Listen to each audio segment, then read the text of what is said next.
Hello and welcome to CATEX-TV. This is Tom Bailey in London. It's 4:30 PM in London, 11:30 Eastern Time and 12:30 in Bermuda. Today in history, today in 1609, Bermuda became an English colony.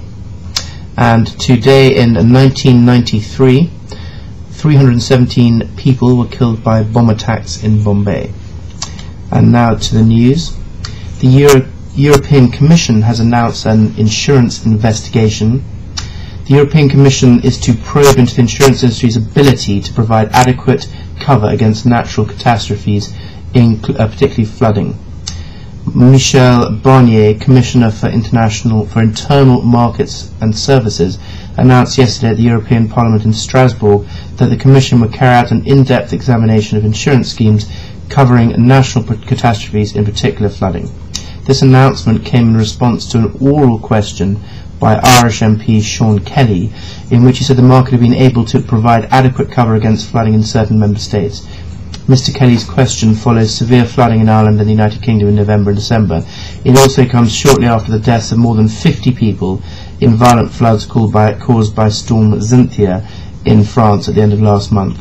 As part of its investigation, the Commission will talk to member states and insurance experts to exchange examples of best practice and to establish the appropriate level for fixing priorities. This process will culminate in a conference that the Commission will organise next year.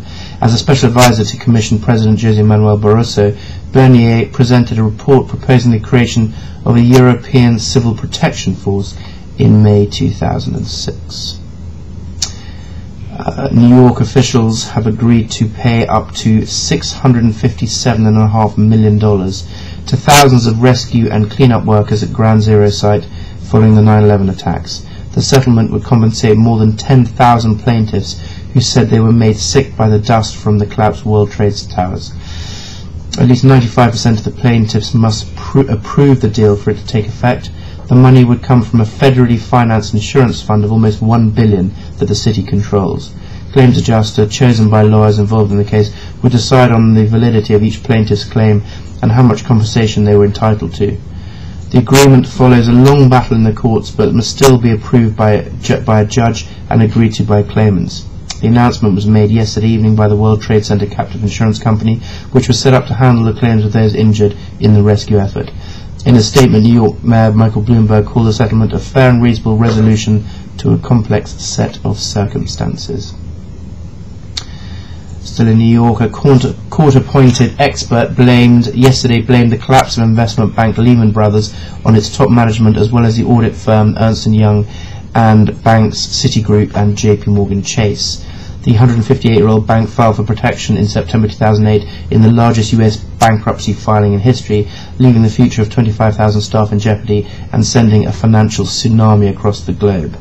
In a scathing 2,200-page report, Anton Valukas accused the senior management of, quote, actionable balance sheet manipulation, end quote, and said that they oversaw and certified decisions that exacerbated Lehman's woes. We'll keep a watch on that, particularly as it's clearly got some D&O and PI potential given Ernst & Young in the insurance market. Now, HSBC Holdings plc said a former employee stole data on about 24,000 accounts in its Swiss private bank that wound up in the hands of the French authorities, the latest case to highlight the complications that arise when stolen bank information ends up in the custody of governments eager to chase tax cheats. The HSBC situation involved a former information technology employee, Hervé Falsini, who is alleged to have stolen the data in 2006 and 2007 and then attempted to sell it to several governments. Confronted with theft allegations by HSBC in December 2008, Mr. Falsini, a dual French national Italian, fled to France. A month later, French authorities raided his house and there confiscated the data. We've got a bit of tropical storm activity. Yesterday we saw the tropical storm that was over Madagascar in the Western Indian Ocean.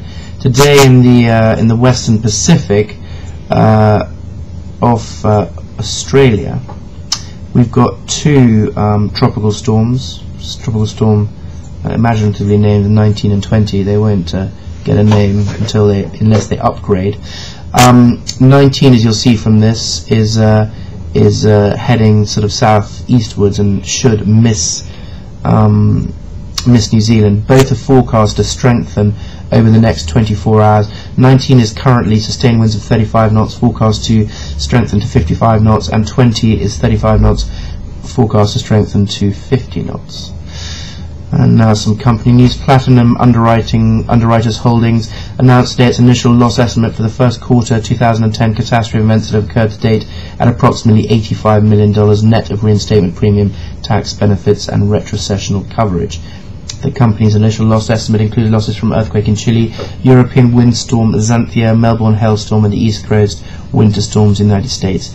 Substantially all of the estimated losses from the first quarter 2010 catastrophe events relate to earthquake excessive loss, reinsurance and retrocessional lines exposed to the earthquake in Chile. Argo Group International announced today it has entered into an accelerated share repurchase agreement with Goldman Sachs for $17.5 million worth of its common stock. In addition, Argo Group recently repurchased $12.5 million of its common stock, representing approximately 430,000 common shares. And finally today, Bill A10129 in New York would fine restaurateurs $1,000 each time they were caught adding salt to food. Felix Ortiz, a New York assemblyman who proposed the bill, said it would allow diners to choose whether to do it themselves. The administration of Michael Bloomberg, New York City mayor, has already outlawed smoking from many public areas, banned unhealthy trans fats from prepared food, and ordered many restaurants to list calories in each item on the menu. He also favours a new tax on sweet fizzy drinks to help cut obesity. An estimated 1.5 million New Yorkers suffer from high blood pressure, and Mr. Bloomberg is keen to encourage people to consume less sodium, which can exacerbate the problem. However, the mayor has stopped well short of proposing an outright ban on restaurants adding salts, instead campaigning for a voluntary cut of a quarter over 5 years. Mr. Ortiz claimed that reducing the sodium content of food would cut deaths in the city by as much as 100,000. My favourite food choice, a coalition of restaurateurs, chefs and consumers, described his proposal as absurd. Well, that's all from us today. We'll be back with you at the same time on Monday. Until then, have a very good weekend.